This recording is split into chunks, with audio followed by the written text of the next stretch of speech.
está considerando marcaría una escalada directa en una confrontación que lleva meses gestándose entre las exportaciones energéticas rusas y las armadas que intentan detenerlas. Pero para comprender por qué Moscú actúa ahora, es necesario entender qué hizo primero la otra parte, porque lo ocurrido en el Báltico en las últimas semanas no fue silencioso. Rusia está sopesando abiertamente el despliegue de buques de guerra para escoltar su flota mercante a través del mar Báltico.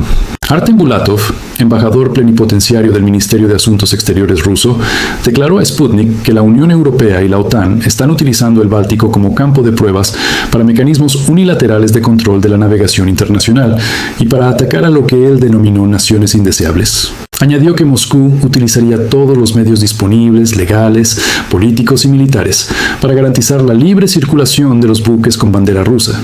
El Kremlin declara públicamente estar dispuesto a desplegar buques de guerra junto a petroleros en una de las vías marítimas más congestionadas de Europa.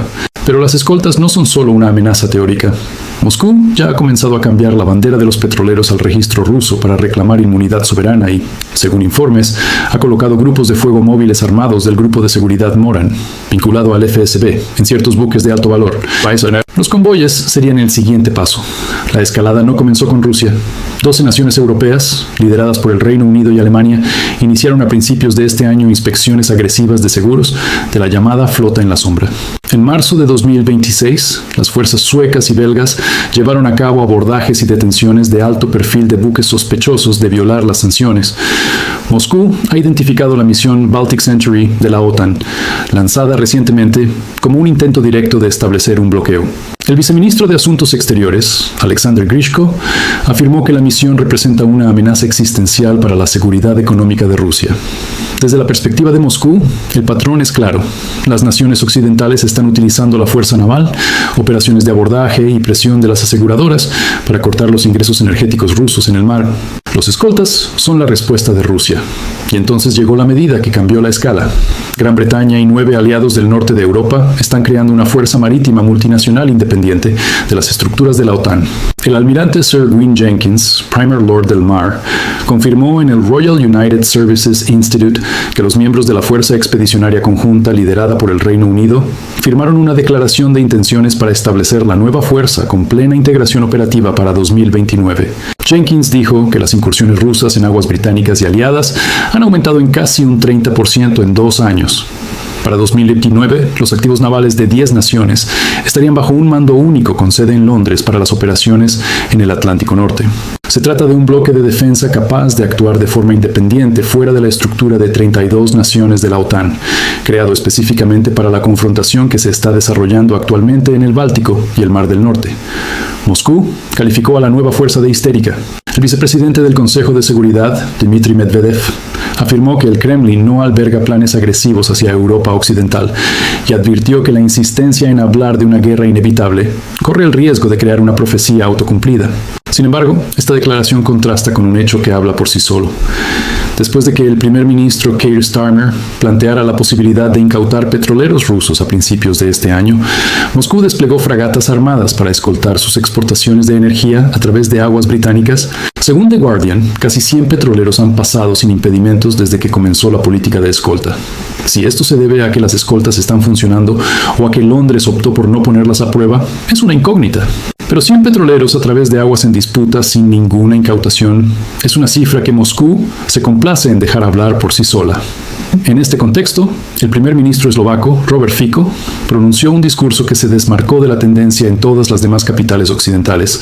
Confirmó que se reuniría con el presidente Putin el 9 de mayo, día de la victoria, y afirmó que rechaza categóricamente la estrechez de miras ideológica que algunos se empeñan en mantener. Describió a las Naciones Unidas como una broma patética. Preguntó, ¿quién detuvo a los estadounidenses en Irak, Irán o Venezuela? Y dijo que Occidente se ha quedado sin oportunidades económicas. Planteó una cuestión que pocos líderes europeos están dispuestos a abordar. Preguntó cuál es la respuesta a un posible colapso de la OTAN y dijo que un colapso total de la OTAN bien podría ocurrir. El Báltico ya no es una vía marítima comercial con fricciones ocasionales. Se está convirtiendo en un segundo frente naval. más tranquilo que el Hormuz, pero que conlleva sus propios riesgos con escoltas armadas en un lado, operaciones de abordaje en el otro y una nueva flota en construcción para formalizar lo que ya es una confrontación en el mar. ¿Cuál es la respuesta al colapso de la OTAN? Porque el colapso de la OTAN podría ocurrir. No finjamos que la OTAN es inmutable o que simplemente no podemos prever una situación en la que la OTAN pueda dejar de existir. ¿Qué alternativas tenemos actualmente? No hay alternativa. La única alternativa es que no quiero molestarte. Se trata del artículo 47 de los Tratados Fundamentales, que establece que si un Estado miembro de la Unión Europea es atacado o agredido por otro Estado, los demás Estados miembros de la Unión Europea deben prestar ayuda. Esto ocurrió durante los atentados terroristas de París, donde muchos países europeos prestaron ayuda a Francia. Se trataba de ataques en grandes almacenes y diversos lugares públicos. Por lo tanto, deberíamos empezar a debatir en Eslovaquia sobre cómo debería ser la seguridad. No podemos garantizar por nuestra cuenta. Quizás solo sea posible de forma colectiva, formando parte de algo. O entonces se trata de una cuestión de neutralidad y no sé, en Eslovenia, el partido político ganador de las elecciones está planteando la posibilidad de un referéndum sobre la neutralidad de Eslovenia. Son aguas inexploradas y, por lo tanto, yo sería muy cauteloso ahora con cualquier cosa que no sea la seguridad colectiva. La seguridad colectiva es extremadamente importante para nosotros. Por último, está el funcionamiento de las organizaciones internacionales que se supone que deben garantizar la paz y el orden en el mundo. ¿Por qué se creó la Organización de las Naciones Unidas? Pues bien, porque se suponía que debía garantizar la paz y el uso de la fuerza militar solo donde fuera necesario para garantizarla. Después de todo, hoy la ONU es el hazmerreír. ¿Quién detuvo a los estadounidenses en Irak? ¿Quién detuvo a Rusia en Ucrania? ¿Quién detuvo a los estadounidenses en Irán? ¿Quién detuvo a los estadounidenses, por ejemplo, en Venezuela? Y me temo que otros países que están muy en el mapa de los intereses de Estados Unidos vendrán. Y hoy hablo principalmente de Cuba. Y el asunto de Dinamarca y Groenlandia aún no ha terminado, donde Estados Unidos probablemente seguirá mostrando sus intereses. Así que estamos aquí. Somos percibidos como un Estado soberano, un país soberano. Creo que hemos inculcado suficientemente en la mente del público la idea de una política exterior soberana que está orientada hacia todos los rincones del mundo. Occidente se ha desvanecido en términos de oportunidades económicas. Debemos buscar oportunidades económicas en otros lugares. Por eso fuimos a Sudáfrica y visitamos varios países. Por eso visitamos países como Kazajistán, Uzbekistán y otros, Azerbaiyán. Estamos buscando oportunidades, Vietnam, China, y creo que lo estamos haciendo bastante bien en muchas áreas. Así que continuaremos con esta política. Es una política soberana. Rechazo las anteojeras ideológicas. Cualquiera puede acercarse y decirme algo como: ¿por qué me reúno con el presidente ruso Putin? ¿Y por qué no debería reunirme con él? Me reúno con Putin. Todos me critican de antemano, y cuando regresó después de la reunión con Putin, todos en los baños de Bruselas me preguntan: ¿qué dijo? Entonces, héroes, ¿por qué no van ellos también a comunicarse con él? Después de todo, tenemos que hablar con estas personas. Y por eso estamos apostando por la comunicación con todos. Y creo que hay muy pocos gobiernos en Europa que tengan contactos tan extensos. Empezando por el presidente chino Xi Jinping, el presidente vietnamita Thu Lam. Estuvimos en Brasil con el presidente brasileño Lula. Simplemente lo intentamos con todos. Yo manejé a Estados Unidos a través de Donald Trump. En Europa tenemos oportunidades en lo que respecta a reuniones a través de los consejos europeos, pero también bilateralmente. Pero estas reuniones bilaterales ya no son tan importantes como en el pasado, porque tenemos reuniones multilaterales a nivel del Consejo Europeo. Por lo tanto, las organizaciones internacionales como la ONU deben, al igual que la Unión Europea, someterse a cambios y reformas importantes. Porque si el Consejo de Seguridad de la ONU no funciona y no tiene la capacidad de garantizar que si algo sucede en algún lugar, enviaremos a alguien para poner orden, entonces todo este aparato de seguridad que se creó después del final de la Segunda Guerra Mundial es prácticamente inútil. No es un buen momento. Está bajo la presión de los precios del petróleo. Depende de cómo duerme el presidente Trump. Cuando duerme bien, los precios del petróleo bajan. Cuando duerme mal y hace alguna declaración, el petróleo sube automáticamente. Estamos luchando por otras fuentes de petróleo. Recientemente hubo una cumbre informal la semana pasada y el presidente Zelensky estuvo presente. Y el presidente Zelensky, en su discurso, habló sobre el número de bajas que esta guerra trae consigo mensualmente. Guardan estas cifras como si fueran un secreto de Estado. Los rusos tampoco hablan de las suyas.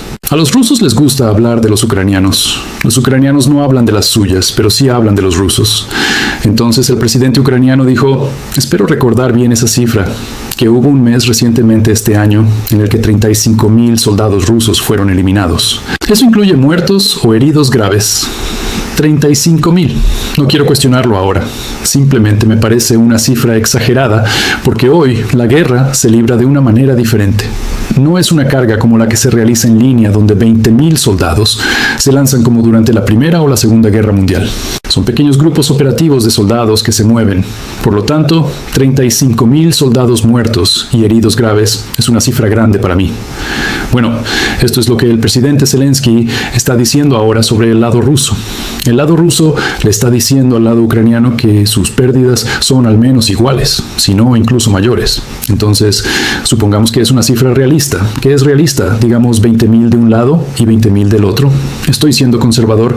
Esos son 40,000 personas cada mes que mueren o resultan gravemente heridas. En un año, eso es 12 veces 480,000. Es como si arrasaras toda Bratislava, donde no quedarían niños, ancianos, absolutamente nadie.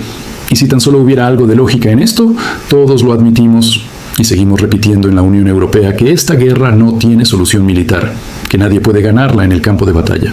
Ninguno de los bandos ganará, pero aún existe esta presión para seguir financiando la guerra debido a la opinión generalizada de que debilita económicamente a la Federación Rusa, lo cual puede ser cierto hasta cierto punto, pero no tanto como afirman algunos medios de comunicación. Por eso, no lo oculto. No soy de los que andan con rodeos. No intento engatusar a la gente ni engañarlos con falsas promesas. Voy a reunirme con el presidente ruso. Una reunión que tendré el 9 de mayo. Sin duda volveré a hablar de un alto el fuego.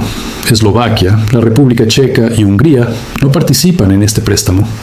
No tenemos nada que ver con él porque me niego a proporcionar o formar parte de un préstamo de guerra. De esos 90,000 millones, 60,000 millones son para armas y 30,000 millones para el gobierno de Ucrania. Esto significa que Ucrania tiene financiación para otro año. Por lo tanto, no veo ninguna posibilidad de que la guerra en Ucrania termine, porque tienen los recursos para continuar el conflicto. Solo presionar, presionar y presionar. Hay una estrategia, colega, según la cual las negociaciones de paz solo se llevarán a cabo cuando una de las partes se debilite tanto que se vea obligada a sentarse a la mesa. Pero, ¿cuándo admitirá alguien que es lo suficientemente débil como para empezar a negociar? Por eso creo que todavía nos espera un conflicto militar